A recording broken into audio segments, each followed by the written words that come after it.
Hello, everyone. Hope you're all living well and fulfilled and enjoying today. I wanted to talk to you about my honors thesis project, which examines othering in the world of my developing novella, We Were Here. We live in an era of rising fascism and imperialism, and the war in Ukraine is the latest example. At the core of these movements, a similar trait is shared, that of othering, dehumanizing the opposing party for the benefit of the aggressor. My creative thesis, written for the English Honours Program and under the mentorship of Dr. Christian Samuelian and Professor Laura Scott, is a work of speculative fiction that addresses the concept of othering as its main core, a theme that I hope resonates and empowers its readers today. In a world of tomorrow, a society is burgeoned forth whose government is able to breed and exploit in vitro biosynthetic oxygen-based humanoid beings, birthed to be used and taken advantage of for their essence. Whole forests have been siphoned and used up for breeding these O2s, after which they are harvested and taken on a train to be valved at their napes. This story allows the reader to analyze the unequal power dynamic between O2s and the rest of society, and study how certain people blindly and purposefully use and objectify others. Through the interactions of my story's principal characters, instances of finding humanity in the other, between O2s and everyone else, works as a way to break the mold of societal conditioning, becoming imperative in order to permanently change the way of things for the better, with justice and equality for all. The following passage is from the third section in my story, chosen with the hopes of illustrating a bit of backstory for the audience to become more familiar with my world. Thank you.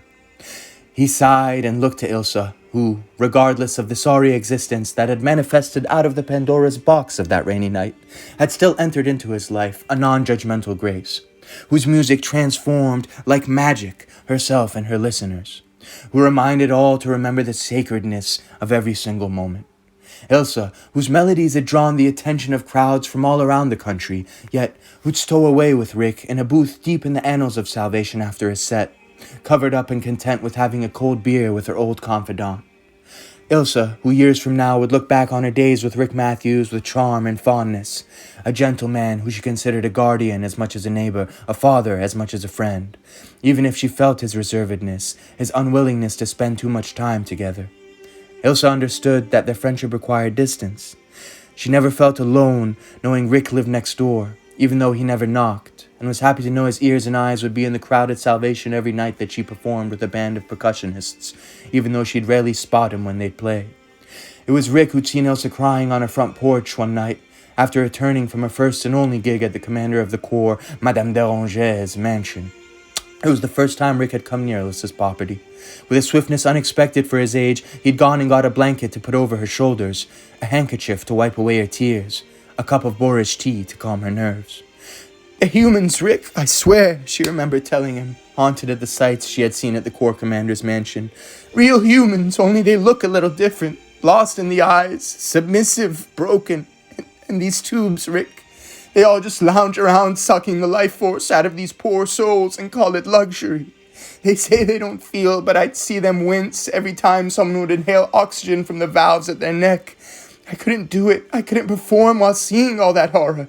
How could they? They were humans, Rick. Oh, God, they were human." Rick had spoken to her then longer than he ever had up to that point. He told her all he knew about O2s ever since he discovered the Corps' plotting to create them. He worked for the Corps long ago as a mechanic in his 20s, there to maintain the high-tech audio accelerators that they'd patented in order to monopolize sonar travel. The Corps were powerful, sure, but meant to protect, designed to serve the common good of the people. But then some time passed, and under the guise of environmental research, they began to infect the forests. There they'd plant biosynthetic embryos within the trees, which would gradually seep them of their vitality, wither them to the bone as the Corps would repeatedly extract humanoid beings and O2s from within them, who they'd then exploit, enslave, use for their own personal gain. They'd left the underprivileged populace to live in a ravaged climate, unless they were wealthy enough to purchase O2s of their own in order to guarantee their health. And people wondered why there was a rise in respiratory disease since the conception of the nest. Rick left the Corps soon thereafter to pursue a career in law enforcement, young, naive, all those years ago. And still the corrupt exploited, and still the rest of us suffered. 7 years had passed since the night at the Corps Commander's mansion. Ilsa had never returned. She chose instead to find a home in Salvation, which Rick wholly supported, and where she would continue to play every night in the years leading up to today, to crowds growing larger and hungrier for her music with each transcendent performance. All right, thank you so much for listening, y'all, and have a wonderful day.